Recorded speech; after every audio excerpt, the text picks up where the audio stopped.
Welcome to the Mind Body Reset Gym. Today's workout is a really fun one, full of a lot of insight. I hope it will help you. We're going to talk about mindset, the key to success. So there's two kinds of mindsets. There's the fixed mindset and the growth mindset.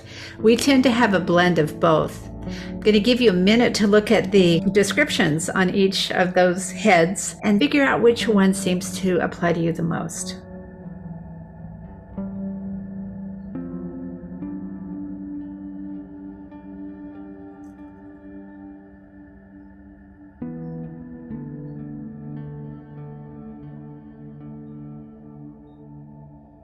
And if you look at it, the fixed mindset seems to be a little bit more of a cautious mindset. The growth mindset is a little bit more of a let's experiment and try mindset. And again, like I said, we're a blend of both mindsets. The growth mindset focuses on the process more than the outcome. And so as a result, the outcome doesn't matter as much, so we don't feel so much like a failure or a success because we just look at our process. And if we're getting results, then we keep our process. If we're not getting the results we want, then we tweak it. It prioritizes growth over stagnation and learning over failure. So sometimes it's not a big deal to fail because you just learn a whole bunch.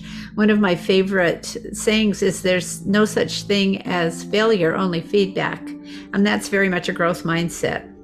We're just getting feedback about what we did so we can tweak it and do it again differently. So how different mindsets view obstacles, and again, see which one you relate with the most. The fixed mindset avoids challenges because if they fail once, they'll always fail.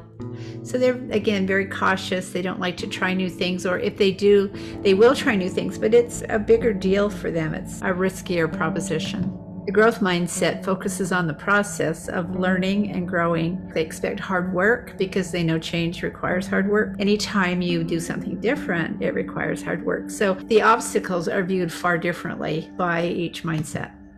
So how do we develop a growth mindset? Because obviously that's a better, more desirable way to be. First, believe that it's possible for the brain and you to change. And you'll hear me say at the end of most of our workouts, if your belief that you can be successful isn't at least a 6 out of 10, then you rework the belief. Second, they prioritize the process over the results.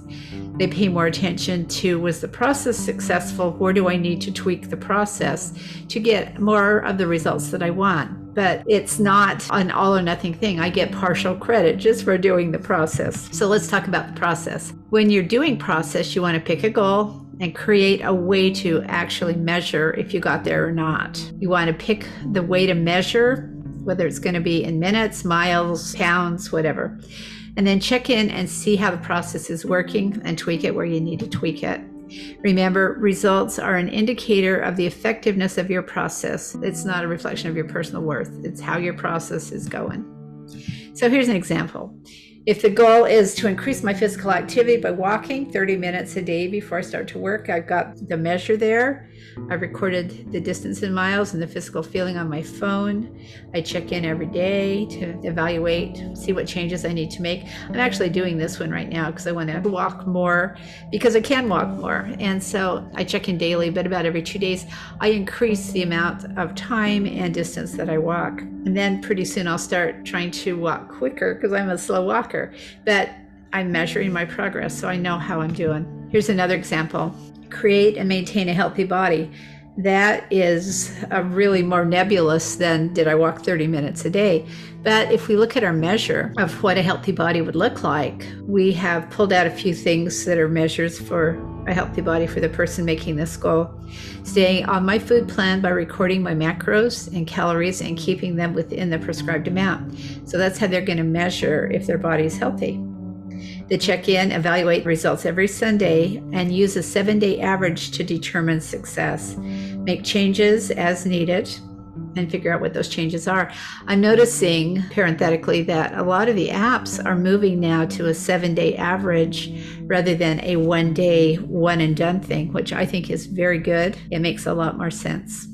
All right, the next thing we can do to develop a growth mindset is step out of our comfort zone and try doing hard things. Don't get attached to the result. It's enough to try. If you try, you've won. And the last one is battle your tendency to go back to a fixed mindset. If you tend to be a fixed mindset, this is a risky thing for you to do. And it will always feel better to go back to that fixed mindset, but that's not progress. So a path to a growth mindset is a lifelong journey and not a proclamation. We can't say it and have it be. We have to live it and do it. So for your workout, pick a goal and create a quantifiable process for getting there. Figure out what you're going to use to measure.